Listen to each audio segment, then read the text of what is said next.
Hey everyone, welcome to another deep dive. Today we're going to be unlocking your full potential, hopefully. We're going to be looking at Book 10, 1.pdf.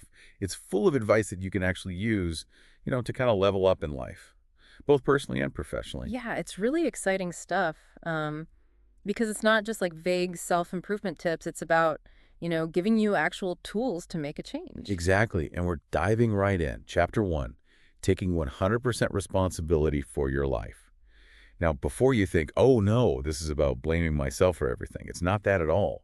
It's about recognizing the power that you have. Yeah, it's really about that empowering feeling when you realize you're not just along for the ride, like you're the one in the driver's seat. Think about all those times you felt stuck and you blamed everyone else or everything else. This chapter is about like remembering you have the power to change things. It's like, the book talks about Oprah Winfrey. She had a really, really tough upbringing, but she chose to take control. She didn't let her past define her future, and she built this incredible media empire. Exactly. And there's J.K. Rowling. Imagine like facing rejection after rejection with Harry Potter.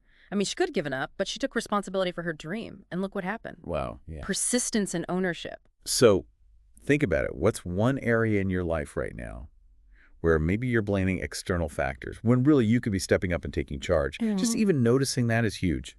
All right, chapter 2, defining your purpose and your vision.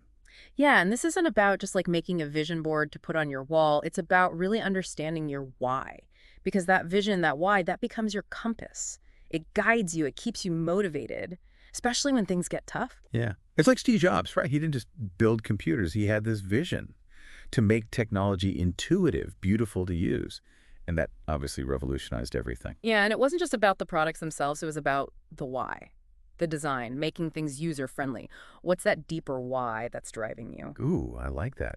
Okay, so we're talking about making dreams a reality now. Chapter 3, this is about setting smart goals.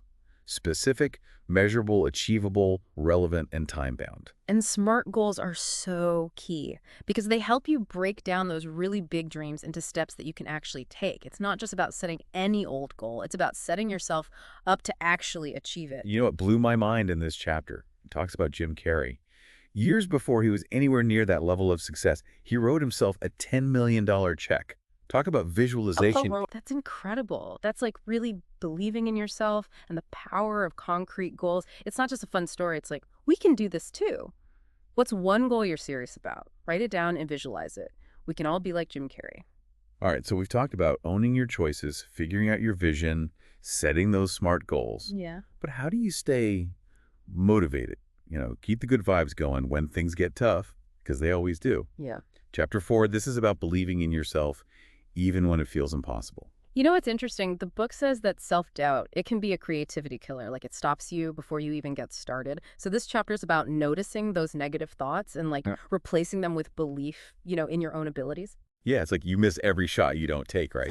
But this chapter goes even deeper. It's not just about taking the shot. It's about believing you're going to make that basket. Yeah, totally. And there's a really good example in here about Sarah Blakely, who started Spanx. She started with basically nothing, $5,000, and just like a ton of belief in her idea. And she was rejected so many times, but she never let it stop her. And now look, Spanx is everywhere. It's amazing. It's so true. See, that's what I love about this book. It's full of real stories. It shows you it's possible. It's not just theory. It's people like you and me who decided to go for it. And speaking of going for it, chapter 5, this one's all about the power of a positive mindset. And I think a lot of times when people hear a positive mindset, they think it's like, oh, I have to pretend everything's perfect. But it's not about that. It's about cultivating a more optimistic outlook. Life will always have challenges. It's really about how you respond to them. It makes me think about Oprah. I mean, she went through so much, but she always seems to find a way to focus on the positive, Hmm. on what's possible. Exactly. And the book even talks about J.K. Rowling before Harry Potter. She struggled with depression, but she still held on to the belief that her story was worth telling. Wow. I don't know. I find that really inspiring. It's so powerful. And it's like this chapter is reminding us we all have that strength inside, that ability to overcome challenges. And you know what else can help with challenges? Taking action. Which brings us to chapter 6, getting unstuck and actually making things happen. This is a big one because it's so easy to get stuck in the planning phase, but this book's all about action. It's a good reminder that success isn't this finish line. It's the journey. It's like Thomas Edison and the light bulb. He didn't just magically create it. It took thousands of tries to get it right. Exactly, and that's the thing. It's about seeing those setbacks as learning experiences, trying, adjusting, trying again. And speaking of learning, chapter 7, this one dives into the importance of feedback. This is huge because it's so easy to get defensive when someone criticizes you or your work. But this book encourages you to really try to see feedback as a gift, like it's an opportunity to learn and grow. Absolutely. And sometimes feedback can lead to breakthroughs. The book actually talks about how Steve Jobs got fired from Apple, the company he founded. Wow. Talk about a setback, right? That's a big one. But instead of letting it crush him, he used it as fuel. He started NXT. He acquired Pixar. And, well, you know the rest. Yeah, what a story. He came back to Apple and changed everything. And while it's great to learn from your own experiences, imagine the power of learning from other people, people who've been there. That's where chapter 8 comes in, surrounding yourself with the right people. Love this one. This is all about building your dream team.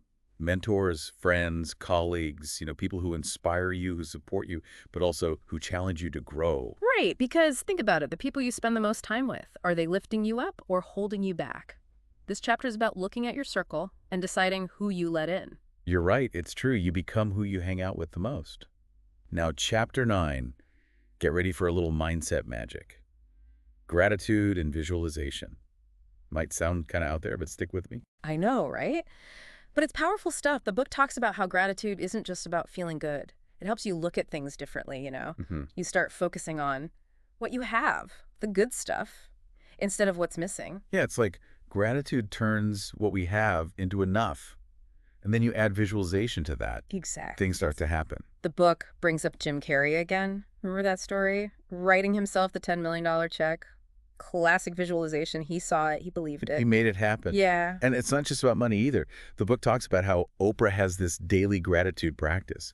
Every day, she writes down things she's grateful for. Wow. Every day. Yeah. That's commitment. It's like she's really choosing to be positive. You know? It reminds you that you have a choice. Every morning, you can choose how you're going to look at your day. Focus on the good or the bad. So good. Okay, we've covered a lot. Taking responsibility, getting clear on your vision, setting goals, believing in yourself, staying positive, taking action, being open to feedback, getting those awesome people around you, gratitude, visualization. Whew. It's a lot, right? But in chapter 10, it kind of brings it all together. Yeah. It's about balance. Yeah, like don't forget to enjoy the ride while you're chasing those dreams. Yeah, exactly. Finding that sweet spot, working toward your goals, but not burning yourself out. Right. It makes me think of Arianna Huffington running the Huffington Post. Yeah. Crazy successful. And then she collapsed from exhaustion. Oh, wow. Yeah, it was a wake-up call for a lot of people, me included. Yeah, it's a good reminder. Success at any cost isn't really success. It's got to be sustainable. Yeah, building a life you can actually enjoy. And it's totally possible. Think about Richard Branson. Built this massive empire. But he still makes time for adventure, for family. He's living proof you don't have to choose. You can have both. Yes, exactly. So as we're wrapping up this deep dive, remember, it's not just about the information. It's about actually using it. So true. What's one little thing you can do, like today, to move a little closer to the life you want to be living? What really resonated with you today? What are you going to do differently? Love that. And that's a wrap on our deep dive. If you want more on any of these ideas, we'll link to the full PDF in the show notes. Until next time, keep diving deep.